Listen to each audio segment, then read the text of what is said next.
Incredible scenes out of the US this week, with former President Donald Trump pleading not guilty to a string of charges.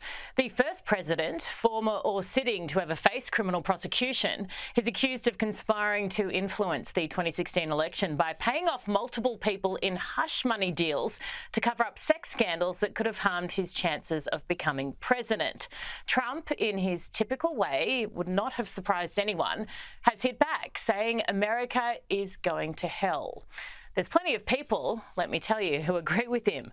Joining me from Dallas, Texas, is Dr. Pennie from the National Fallen Officer Foundation. He is a former cop and soldier, also now running for Congress himself, and a familiar face here on Erin. Doctor, great to have you back on. You know Trump personally as well, and we'll get onto the indictment in just a moment. But I see news just breaking that the Biden administration has determined that the botched withdrawal from Afghanistan was actually Trump's fault too, despite the general in charge at the time, who I've had on this show a number of times, Frank McKenzie, saying that he told Biden personally that his plan was doomed to fail, and Biden ignored him. Absolutely. I mean, they're going to do everything that they can to blame Trump. I mean, every mistake that the Biden administration makes, they're looking to blame President Trump because they know that they have blood on their hands. I mean, Americans died behind their reckless withdrawal from Afghanistan. So, yeah, they're going to look to blame President Trump because that's all they have.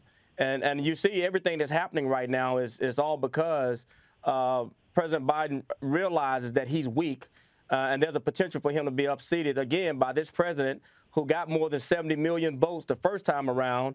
And look, everyone is galvanized right now. Everyone is going to go out and they're going to support President Trump. And there's no doubt that he won't be able to win this seat again. I mean, the bottom line is we know that Biden is a weak president. The Democrats this was a farce that they put together. They tried to skate the justice system, and they're going to be held accountable. It is unbelievable, but also, given what's occurring, fairly believable as well with the current administration. You and I have spoken many times on Sky News Australia about the crime issue in the United States. In New York, where the indictment has been brought, 30% increase in crime over the past year. Why are they focusing on Trump and not the real criminals? Yeah, this was all a political hack job against President Trump. I mean, look, I've been a law enforcement advocate for a long time. I support the justice system. I'm a rule of law type of guy. And to see this happen, I mean, I'm disgusted. I am disgusted to see the New York, the state of New York, misuse the people's taxpayers' money to prosecute a president for something like this when you have violent criminals. This same DA has downgraded murder charges to misdemeanors. He's downgraded aggravated robbery and sexual assault charges and let individuals out on no bond so they can victimize our communities all over again.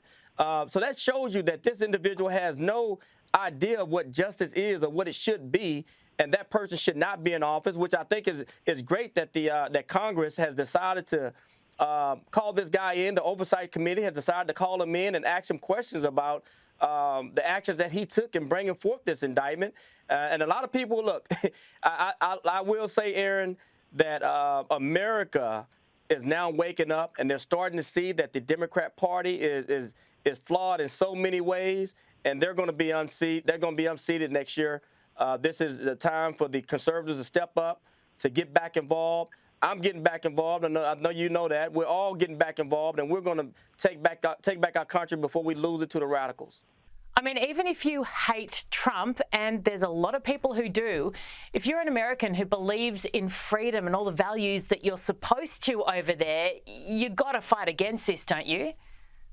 Absolutely. This is tyranny. This is, look, I hate looking at, it's hard to believe that we're at this place in history where our partisanship or our politics have become so bad to where we actually go after people because of the way that they believe, the way that they think, or the way that they vote.